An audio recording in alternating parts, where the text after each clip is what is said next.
그래서 12절까지인데 1절에서 4절까지만 읽겠습니다. 힘드시니까요. 5장 1절 신약성경 393페이지 함께 읽겠습니다. 시작. 예수께서 그리스도이심을 믿는 자마다 하나님께로부터 난 자니 또한 나으신 이를 사랑하는 자마다 그에게서 난 자를 사랑하느니라. 우리가 하나님을 사랑하고 그의 계명들을 지킬 때에 이로써 우리가 하나님의 자녀를 사랑하는 것을 아느니라. 하나님을 사랑하는 것은 이것이 우리가 그의 계명들을 지키는 것이라. 그의 계명들은 무거운 것이 아니로다. 무릇 하나님께로부터 난 자마다 세상을 이기느니라. 세상을 이기는 승리는 이것이니 우리의 믿음이니라.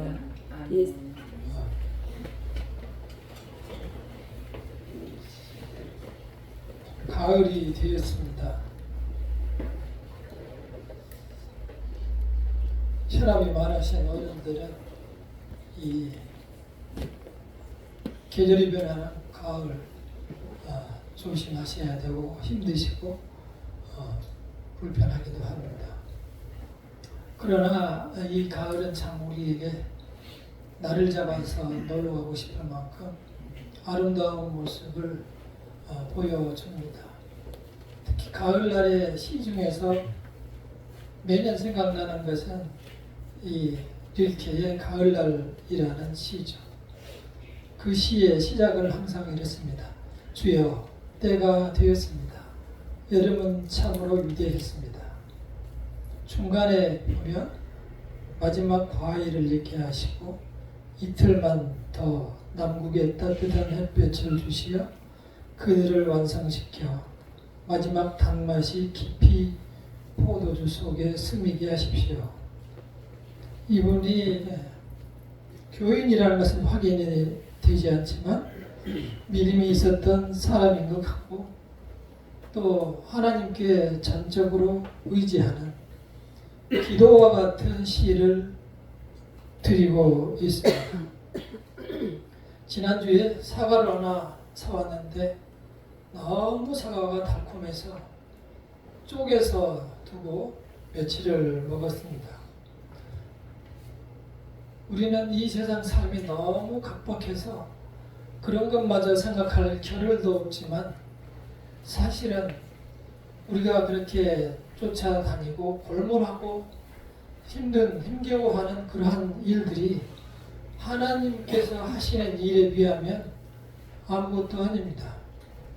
우리가 그 누구도 하늘에서 주신 이 열매를 먹지 않으면 우리는 단 3일 아니면 한 달을 살 수 없기 때문입니다.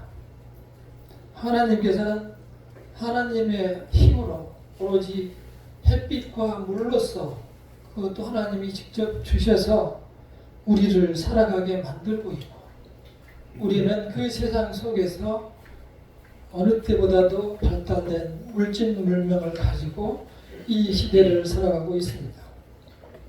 우리는 하나님의 능력은 생각하지 않고 사람이 이룬 문명만 생각하고 그 안에서 멈추지 않는 욕망으로 끝없이 즐기고 평안을 누리고 100세, 200세를 누리기 원하고 더 젊고 더 이쁘게 하기 위해서 골몰하며 이 세상을 살아갑니다. 우리가 생각할 불편할 진실이 있습니다. 이러한 문명의 발전에도 불구하고 반대로 너무 괴롭고 외로워서 스스로 목숨을 끊는 사람도 많고 또한 스스로 참다 못해 우울증에 걸리는 사람들은 더욱 많아지고 있는 것이 현실입니다. 우리는 욕심만을 따라 살아가는 이 자신을 들여다볼 수 있어야 합니다. 내 자신의 일이고 나의 운명이니까 내가 나를 봐야 하는 거죠. 오늘 말씀을 통해 이러한 사람들 사이에 살아가는 우리가 어떻게 현명하게 이기며 살아갈 것인지 다시 한번 묵상하도록 하겠습니다. 먼저 1절을 보면 성도는 하나님께로부터 난 자다라고 말하고 있습니다. 예수께서 그리스도이심을 믿는 자마다 하나님께로부터 난 자니, 하나님께서 우리를 낳았다고 말씀합니다. 우리는 우리 부모로부터 낳았다고 생각하지만 성경에서는 영적으로 하나님이 우리를 낳았다, 하나님이 우리를 이 세상에 오게 하셨다라는 사실을 강조하고 있습니다. 그것은 우리 신분의 변화를 말합니다. 누가 누구를 낳았다고 하는 것은 그 사람의 신분을 말합니다. 놀이터에 가보면 저 아들을 보면은 제가 틀림없이 김씨 집 아들이라는 걸 알 수가 있고, 또 어떤 아들은 몇 호에 사는 아이들인 것을 알 수 있습니다. 우리가 하나님의 자녀로 태어났다고 하는 것은 우리를 보면 하나님의 자녀임을 알 수 있다는 것입니다. 우리는 신분이 완전히 변화되었기 때문입니다. 그래서 예수를 믿는다는 것은 참으로 기적적이고 놀라운 변화입니다. 완전히 세상 사람에서 하나님의 천국의 사람으로 변화되는 사건이기 때문입니다. 우리는 이러한 운명적인 삶을 살아가며 우리 자신이 거부할 수 없고 되돌아갈 수 없는 인생의 깊이에 대해서 한 번 더 깊이 생각하시기를 바랍니다. 두 번째로 하나님께서는 예수께서 그리스도임을 믿는 자마다 라고 말씀하고 있습니다. 이 말씀은 그때 당시 기준으로 보면 예수를 그리스도, 다시 말해서 지금 와 계시는 예수님이 옛날에 우리가 기다리던 그 메시아, 구원자가 아니다라는 사람이 많았습니다. 그래서 그 사람들한테 깨닫게 하기 위해서 지금 와 계신 저 예수가 우리가 기다리던 그 메시아, 그리스도다 라는 사실을 강조합니다. 그 뜻은 지금 와 계신 저 예수님은 우리를 위해서 하늘에서 하나님께서 육신으로 오셨고, 또한 그 오신 예수가 우리의 죄 때문에 죽을 수밖에 없는 우리에게 살아날 수 있도록 대신 십자가를 지셨고, 우리는 그로 인해서 다시 살 수 있다라는 사실을 믿는 자, 그 믿는 자에게 하나님의 아들이라고 말씀해 주시는 겁니다. 우리는 이러한 하나님이 먼저 선택하시고 그 가족관계에 된 것에 대해서 우리 마음에 새기며 살아가야 할 것입니다. 가족관계라는 것은 그렇습니다. 아시다시피 많은 잘못들이 용서가 되는 것이 가족관계이고 가족입니다. 학교에 갔다 와서 책가방을 버리고 게임을 해도 내 아들이고, 50명 중에 49등을 해도 내 아들이고, 친구들하고 놀다가 집을 안 들어와도 등짝을 얻어맞아도 내 아들이고, 심지어는 호적을 파가도 내 아들임을 부인할 수 없습니다. 아무 조건이 없는 것이 가족이고 가정입니다. 대가도 바라지 않고 대가도 없는 것입니다. 어쩌면 사랑을 주는 쪽에서는 무한한 희생, 모든 것을 다 주고 그래도 부족한 것이 가족 간에 이루어지는 사랑인 것입니다. 그것이 본래의 사랑입니다.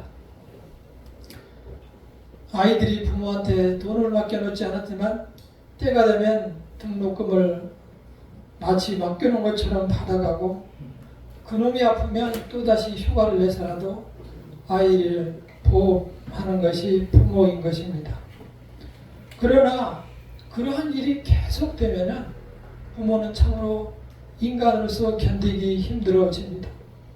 때로는 그 아이 때문에 아무것도 먹지 않고 자기 자신을 괴롭히는 자학의 시간으로 들어갑니다. 그렇게 해서 내 자신을 때리고 내 자신을 아프게 하는 것이 부모의 마음입니다. 오늘 예수께서 십자가를 지셨다는 것은 아무리 해도 어떠한 방법을 써도 돌아오지 않는 그 옹고집 같은 이스라엘 백성들에게 마지막으로 너랑 나랑 죽자, 그러한 부모의 심정인 것입니다. 거기에다가 걸어버린 것입니다. 그러나 세상 사람들과 달리 예수께서는 같이 죽자는 것이 아니고, 너도 죽고 나도 죽는 것이 아니고, 너도 살고 나도 살자 라는 것이 하나님의 우리를 향한 해법인 것입니다. 하나님의 사랑은 여기에서 멈추지 않습니다. 하나님의 사랑은 끝없이 넓고 영화로운 곳에 우리가 한 번도 가보지도 못했고, 어쩌면은 상상도 못 해봤을 그 천국으로 우리를 초대한 것입니다. 함께 읽어보겠습니다. 시작. 아버지여, 아버지께서 내 안에 내가 아버지 안에 있는 것 같이 그들도 다 하나가 되어 우리 안에 있게 하사 세상으로 아버지께서 나를 보내신 것을 믿게 하소서. 아버지여, 아버지께서 내 안에 계시고 내가 아버지 안에 있는 것 같이 그들도 다 하나가 되어 우리 안에 있게 하사. 하나님의 백성들이 모두 사랑으로 하나가 되어 결국 그 백성들과 하나님, 성령님, 예수님, 그분이 계시는 그곳에 함께 있게 하는 그러한 연합의 교리와 원리를 말씀해 주고 있습니다. 결국 우리 선택받은 백성이 최종적으로 가야 할 곳이 바로 이곳입니다. 성부, 성자, 성령이 계시는 그 속에 우리가 하나 되어 사랑으로 그 사랑 속으로 들어가는 것을 말합니다. 그곳에 이르면 우리가 누리지 못하고 보지 못하고 상상도 못했던 그러한 영광과 아름다움과 또한 처음부터 끝까지 끝이 없는 영원한 행복을 누릴 수 있는 그러한 초대받은 사람들이 우리 성도들인 것입니다. 우리는 그러한 하나님의 은혜를 생각하며 이 세상에 참으로 좋고 귀한 것들을 좀 더 멀리 보며 하나님을 가까이 하며 살아갈 수 있기를 소원합니다. 그 천국을 생각하며 다시 찬양을 한번 함께 해보도록 하겠습니다. 이 찬양은 미치지는 못하지만 생각할 수 있는 정도가 아닌가 싶습니다.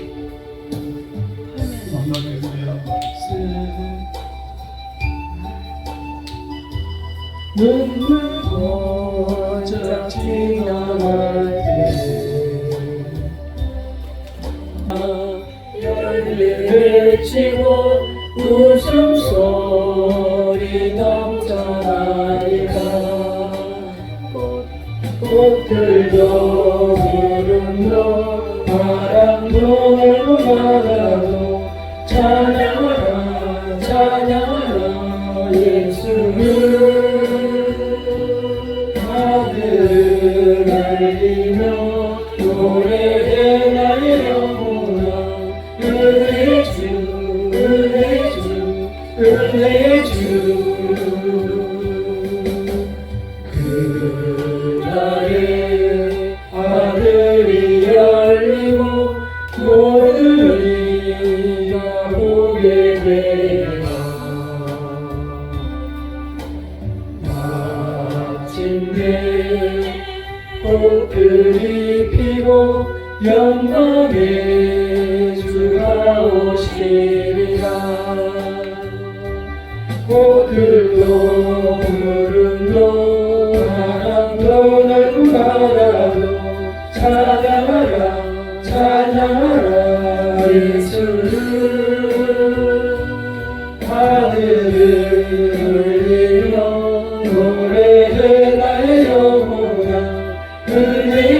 은혜 주 은혜 주. 아름답지만 우리가 이 세상을 더욱 사랑하기 때문에 우리는 더욱 그 삶의 갈등 속에서 방황하게 되는 것입니다. 우리의 이 방황과 갈등을 어떻게 이기며 극복하며 살아갈 수 있을까요? 오늘 말씀에서는 믿음으로 살라고 말합니다. 함께 4절을 읽어보겠습니다. 시작. 무릇 하나님께로부터 난 자마다 세상을 이기느니라. 세상을 이기는 승리는 이것이니 우리의 믿음이니라. 믿음이면 충분히 이길 수 있다는 것입니다. 우리의 현실이 같이 겹쳐서 우리 앞에 놓여 있습니다. 우리가 매일 필요로 하는 것은 신사임당에 있는 노란 돈입니다. 그 돈을 지나치게 사랑하고 모든 사람들이 나에게 와서 전하기를 바라고 또 어떤 사람들이 나에게 와서 커피를 사주기를 원하며 존경받기 원하며 이 세상 사람으로 살아갑니다.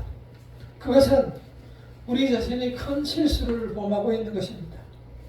이 세상과 인생을 많이 연구한 우리가 잘 아는 니체라는 철학자와 쇼펜하우어가 아주 결인 다른 사람들이지만 공통적인 결론은 사람은 홀로 서지 못하면 앞으로 나갈 수 없다는 것입니다. 홀로 내 인생에 서지 못하면 다른 사람에게 기대어 살아간다면 나는 결코 앞으로 전진할 수 없다라는 결론을 내렸고 저도 역시 동의합니다.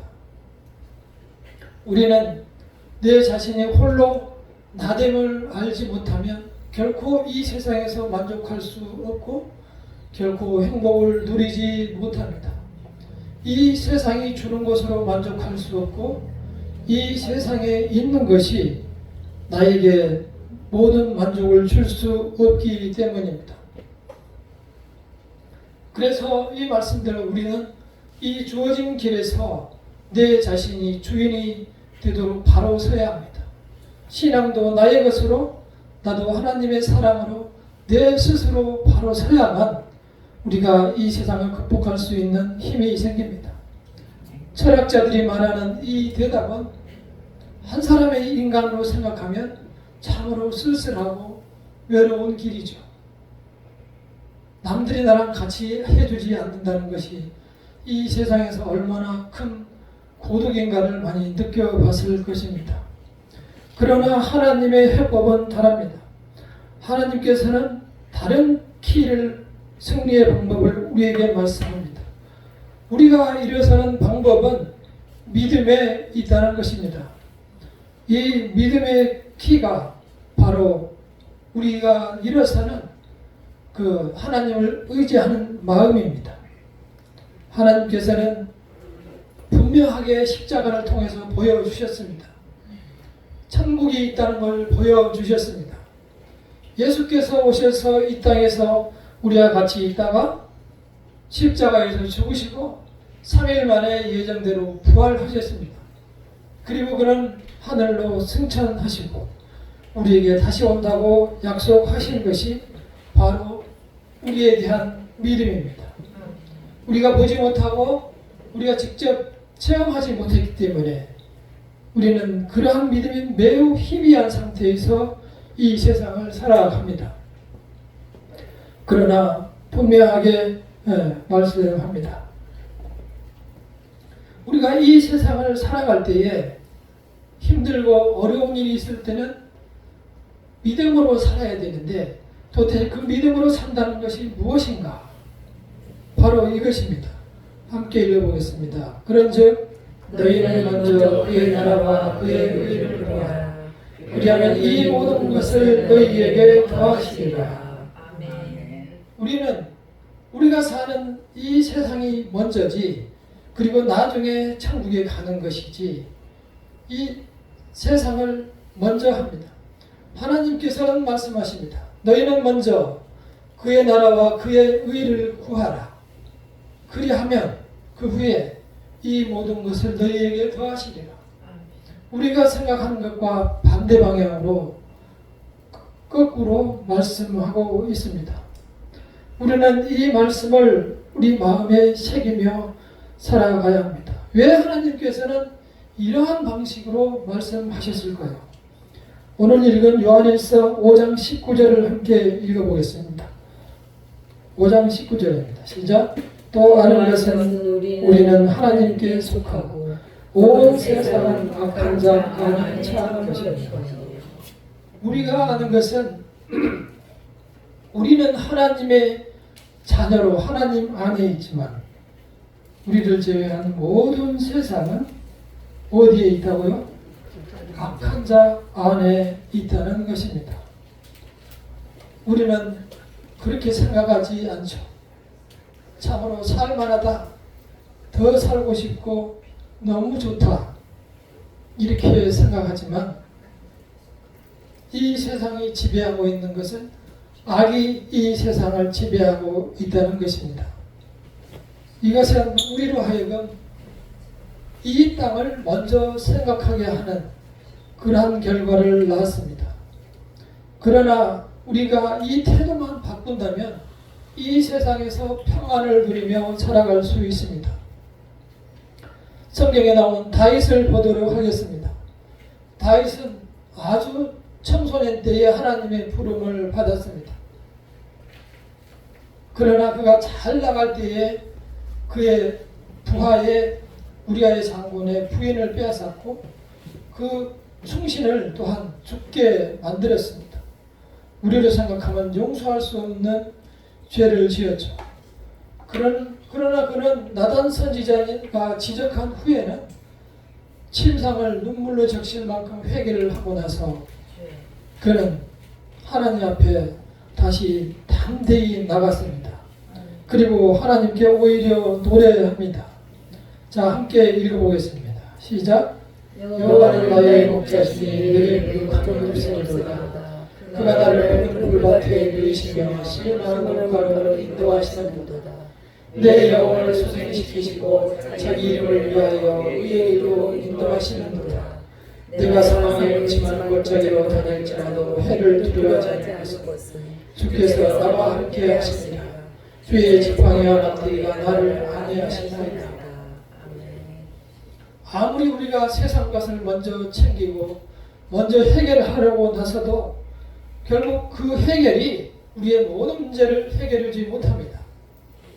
이 말씀대로 다윗이 이 세상에서 만족을 누리려고 할 때 모든 것을 다 가졌을 때 하나님께 돌아서고 말았고 결국 모든 것을 다 버리고 하나님께 눈물을 적시며 회개하고 돌아섰을 때 그는 하나님을 보게 되며 너무 편하게 하나님을 받고 있습니다. 그는 심지어 말합니다. 내 영혼을 소생시키시고 자기 이름을 위하여 의의 길로 인도하시는도다. 자기를 살릴 뿐만 아니라 하나님 자신의 이름을 위하여 나를 의의 길로 인도하시는도다. 자기의 죄진 것은 생각하지 않고 하나님께서 하나님의 이름을 위하여 자기를 구원하시는도다. 이렇게 말할 만큼 담대해졌습니다. 그것은 자기의 죄를 깨끗이 회개하고 온전히 하나님께 돌아왔기 때문에 그 무엇으로부터 제재를 받지 않는 완전한 평안을 누리기 때문에 나오는 시와 고백이 되는 것입니다. 우리는 이 세상에 살아가며 어려운 일들을 많이 겪고 괴로워하고 있을 것입니다. 그러나 이 세상을 이기는 힘은 지금 성경에서 말씀하신 대로 믿음입니다. 믿음으로 이겨내야 합니다. 아브라함은 믿음으로 100세에 난 그 정말 귀한 아들을 하나님께 제물로 바쳐드렸습니다. 하나님께서 그 아들을 죽였습니까? 살렸습니다. 그 사실을 사라도 또한 믿어서 90세의 아들을 낳을 수 있었습니다. 에녹이라는 사람은 하나님과 기쁘게 살고 늘 하나님을 모시고 살더니 죽지도 않고 죽음을 보지도 않고 하늘나라로 바로 올라갔습니다. 노아라는 사람은 그 모든 사람들이 세상에서 즐기고 있을 때에 하나님의 명을 받아 저 산 꼭대기에다가 100m가 되는 배를 지었습니다. 인간의 상식으로 이해할 수 없었죠. 결국은 살아남는 사람은 노아의 가족뿐이었습니다. 기생라합은 하나님을 믿었기 때문에 정탐꾼으로 온 사람들을 숨겨주었고, 그래서 그의 가족이 결국은 다 살았고 그는 예수님의 조상이 되었습니다. 지금도 수많은 역사와 능력은 믿음을 통하여 일어납니다. 우리가 이렇게 바로 된 믿음을 가졌을 때, 먼저 하나님을 믿는 믿음을 가졌을 때 그 믿음이 능력으로 우리에게 나타나는 것입니다. 어디를 찾아다니며 구걸할 필요가 없습니다. 내가 하나님께 직접 나아가서 하나님께 능력을 받으시기를 바랍니다. 그 능력의 주인공으로 이 세상을 살아가시기를 바랍니다. 하나님께서는 우리를 기다리고 계시고 찾는 자에게 상 주신다고 약속하셨습니다. 손 벌리고 기다리시는 하나님을 외면하지 마시고 그분께 돌아가시기를 바랍니다. 하나님께서 우리에게 보여주신 사랑처럼 우리는 모르는 가운데 사랑하는 사람은 그 사랑에 늘 넘치게 되어 있습니다. 사랑은 살아 있습니다. 그래서 그 사랑을 견딜 수가 없습니다. 사랑해보는 사람은 다 알 겁니다. 가슴이 뛰고, 심장병 빼놓고는 가슴이 뛰고, 또한 얼굴에 나타나고 떨어져 있어도 늘 생각하고, 우리도 옛날에는 그랬죠. 그 사랑은 모든 것을 다 주는 사랑이며 부족해서 늘 미안한 마음을 갖는 오래오래 참는 사랑입니다. 그분이 나의 아버지가 되셔서 우리에게 그 본을 보여주셨습니다. 이 말씀을 늘 묵상하며 우리는 그분이 자녀 삼아 주셨다는 것을 마음에 확신으로 새기시고 그것이 나의 자부심이 되어서 우리도 그 날을 기다리며 그 믿음을 가지고 이 세상을 이겨내시기를 간절히 축원합니다. 기도하겠습니다.